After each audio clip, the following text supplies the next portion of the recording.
আমরা প্রথমে কারো সাথে মিশি, তারপর ধীরে ধীরে তাকে নিজের অভ্যাস করে ফেলি, নিজের কমফোর্ট জোন করে তুলি।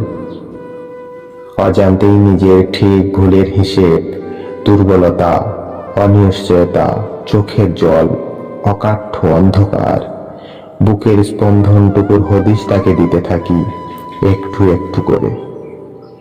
মানুষ চিরকাল এই অভ্যাসের কাছে নত স্বীকার করেছে, যে অভ্যাসের বশে বিছানার একটা নির্দিষ্ট কোণ আর পাশ বালিশটাকে ছাড়া যায় না। পছন্দের মাছটা একটু সময় নিয়ে খেতে জানতে হয়, কঠিন অঙ্কটাকে একদম শেষে গিয়েই নামানো যায়, কিংবা বৃষ্টি ভেজা রাতে তোমার ঠোঁটটা ছুঁয়ে নিতে। যে অভ্যাসকে উপেক্ষা না করতে পেরে রবীন্দ্রনাথ কখনো লিখে ফেলেছিলেন, গোপনে তোমার সখা কত ভালোবাসি। ঠিক তেমনই একজন কেউ অনবরত আমাদের মস্তিষ্কে বয়ে চলে, শিরা উপশিরায় বিশ্রীভাবে জড়িয়ে যায়, যাকে আর কোনোভাবেই পার করা যায় না।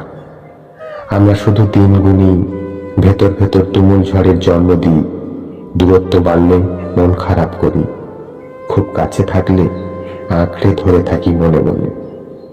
কেউ কেউ গান গাই, অসম্পূর্ণ কবিতা লিখি, ভীষণ জেদ করে ভুলে যাই, বা ঈশ্বরের কাছে প্রাণপণে চেয়ে নেই তাকে, প্রাণপণে চেয়ে নেই তাকে।